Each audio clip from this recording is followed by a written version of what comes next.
This is a State Bar Attorney misconduct complaint that was just filed on April 16th, 2025. It's against this attorney named William John Rogers. Got a lot of different names. If you Google him, it'll come up Rogers Will, but it's William John Rogers. Petaluma, claims to be a lawyer since 1991, license number 154219.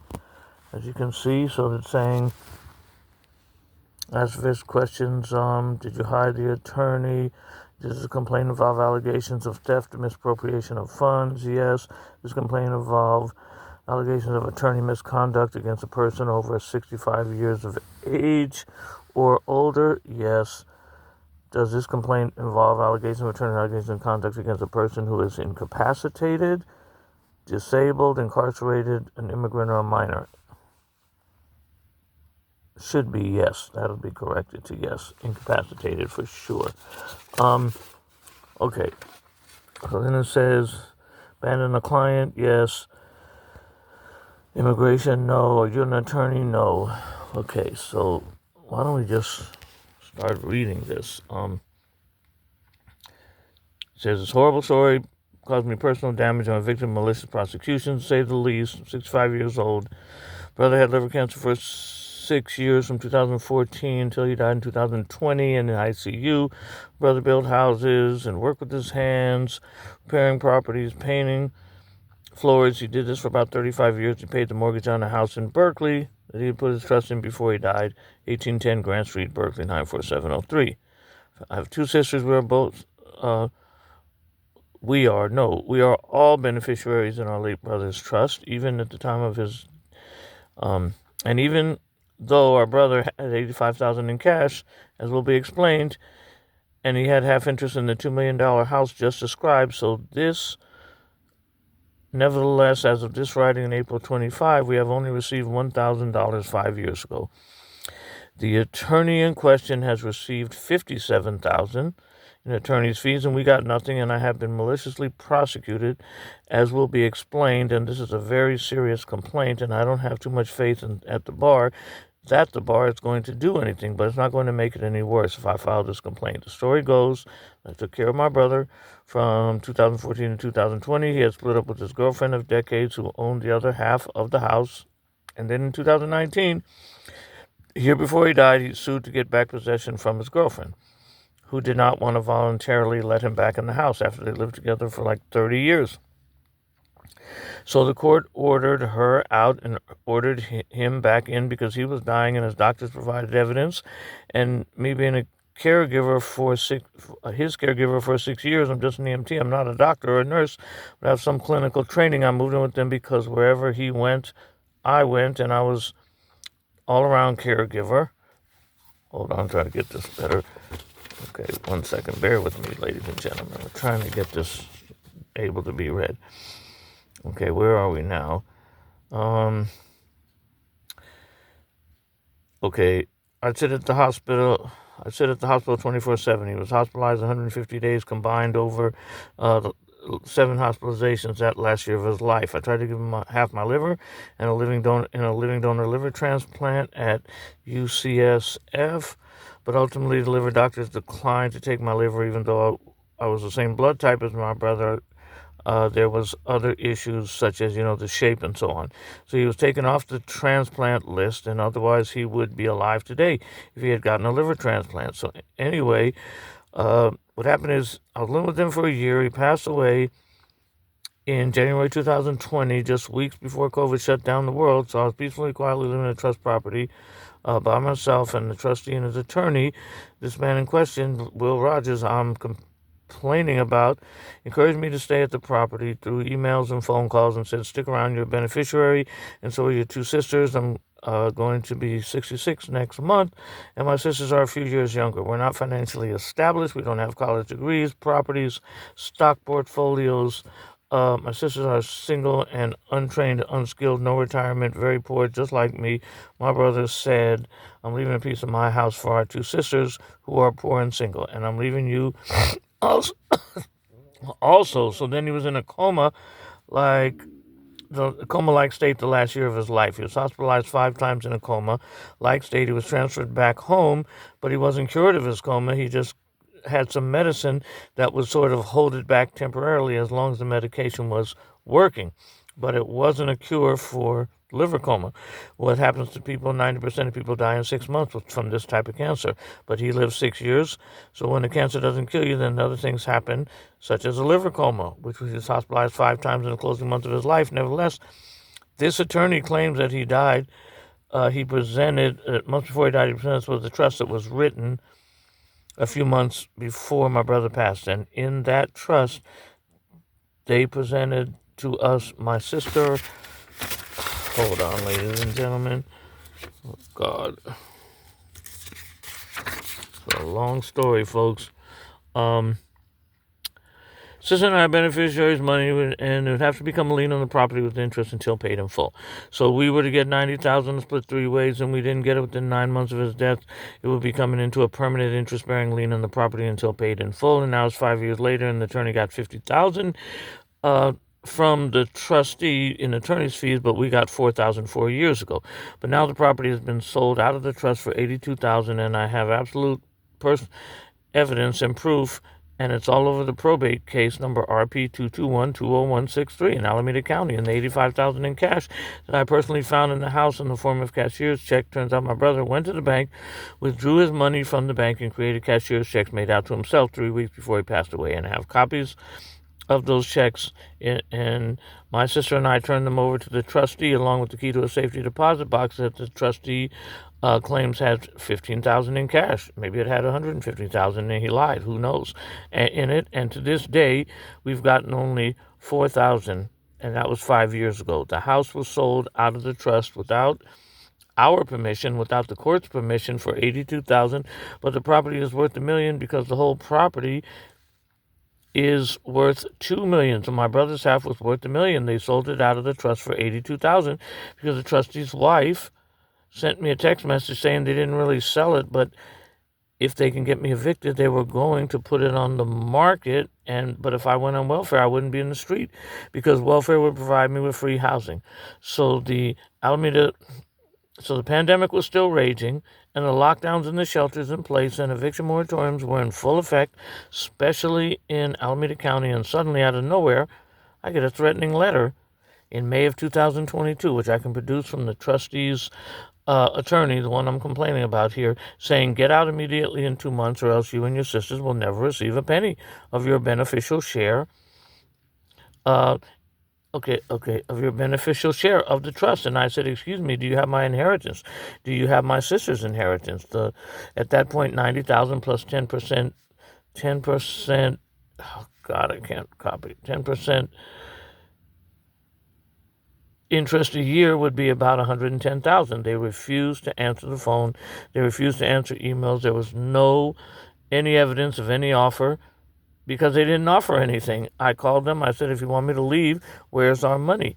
But they totally ignored me month after month, and I couldn't leave at 63 and a half. There was nowhere to go, and it was too dangerous, and it was too dangerous. Everything, COVID wasn't even a vaccine. There was one vaccine for people over 65, and nobody even knew if it was going to work. Getting disinherited, according to them, so everybody was in mortal fear of COVID, and things had not gotten better yet, and nobody knew which way before things were going, and still they wanted me to get up and leave. So I had a choice between dying from COVID or getting disinherited, according to them. And so I didn't leave, and the next thing you know, there's a 30-day notice on the door. But if I win the case, I'll be part owner. Isn't that stupid? I used to call lawyers. They said, are you the landlord or the tenant? I said, I'm both, and I meant it. It was funny, but it was serious. 30-day notice on the door. Before the eviction moratorium was lifted, it was a year before the eviction moratorium. I took my last $8,000 I had saved from unemployment insurance, and gave it to this great attorney. And she fought the eviction for a year, but I lost the trial in November. And if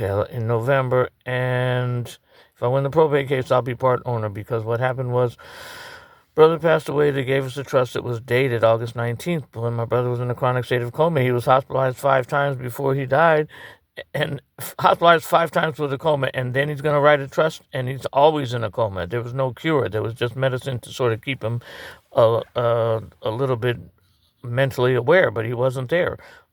They presented us with the second trust. They did not inform us that it was an amended trust. They did not share with us the to present the beneficiaries with both trusts, because there's a strict deadline. There's a strict deadline of 120 days to contest the trust. So I discovered the first trust after 120 days, and I filed my trust contest within 120 days of discovering the original. Okay, I noticed on the door. Okay, I had no savings on my own. I couldn't just go live out in the street penniless when COVID was killing hundreds of thousands of Californians every month. At that point, in May of 2022, as history books will show, the next thing I know, I get a 30-day notice on the door. Called the recorder's office, and they said the trust no longer owns half the property, that it was given to some third party. So then, as I said, I fought the eviction for a year, and I had to leave. But at the time, during the whole 2 years of the COVID pandemic, I spent 8 hours a day, 5 days a week, 40 hours a day, calling numerous trust litigation attorneys. So I spoke to them all the time because the courts were closed and they were available and had a lot of time on their hands. So, I'm seeing a wild animal.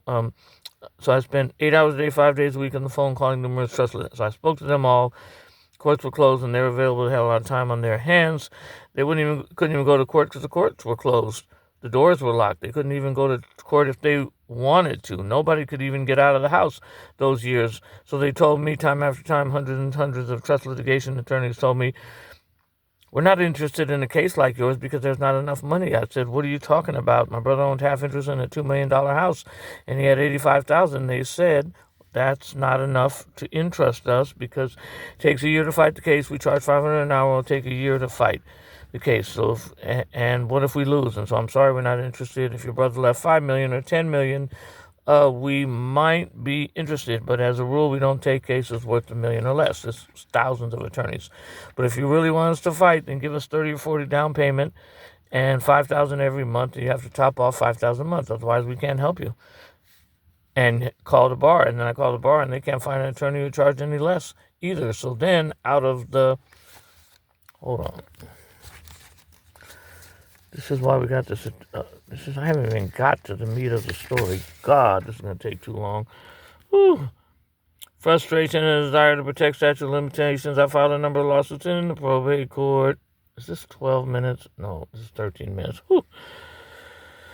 Probate court number, and because the trustee opened the door to probate by filing this case, it required the court request for instructions. He said, nobody's getting along, the trust is too confusing, and so we need to, the court's direction. Of course, he'd be racking up $500 an hour from the trust by going to court. So I started filing my own lawsuits in the court in pro per with the fee waiver, such as petition to return property wrongfully taken from the trust, such as breaching fiduciary duty, such as demand for accounting, such as suspend and remove trustee because my sisters and I are starving to death. 2 of us are homeless, and we're in our 60s, and I'm going to be 66 next month, and they have all the money, $85,000 and the property, and they haven't given us anything in 5 years. So I started filing my lawsuits only after the property was sold for $85,000. Fine, and this went on for a year until finally the probate judge in March of 2024 said, okay, we're going to trial.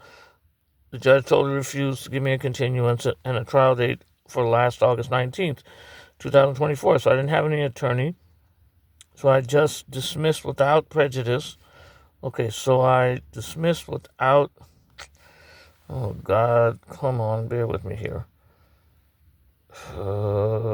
Without prejudice all my petitions, but one of them, because I still have statute of limitations to bring them back. But one petition I did not have statute of limitations. That was a trust contest. So I went in and I fought the trust contest, but I dismissed all my cases. The attorney that I'm complaining about and another attorney filed a request, with the court to label me as a vexatious litigant, right? It's total blackmail. And they made false accusations against me under oath, saying that I filed 30 lawsuits, and actually filed 30 lawsuits, but I did not. I had only filed 5. So the judge turned around and said, I'm going to, oh God, hold on. Recent years I should be declared a vexatious litigant. So in my objection to evidence, I said, no, I only filed 5. Could you please tell me? Oh, no, hold on. False accusations under oath. And my objection to evidence, I said, no, I didn't file 30. I only filed 4. And she said, well, I'm making you a vexatious litigant anyway because you filed 8 ex partes in a 30-day period before trial. Okay, I can't file, and now I can never get an attorney. Williams petition, the judge said, now you are now a vexatious litigant, so now I'm blacklisted from filing any lawsuits, and no attorney would take cases with clients that are vexatious litigants, because even though they're allowed to, they don't. It's an unwritten rule, the 11th commandment, in case you haven't heard of it. I can't file my own lawsuits because Alameda County supervising judge doesn't allow it. So here I am with an eviction against my record at 65 years old for the next 7 years, and now I'm labeled as a vexatious litigant, which is ruining my reputation. And even more, God, I'm falling asleep here. I have a transcript of the 50-page, God, this is getting too long. Okay, we're going to continue this, okay? But you get the message.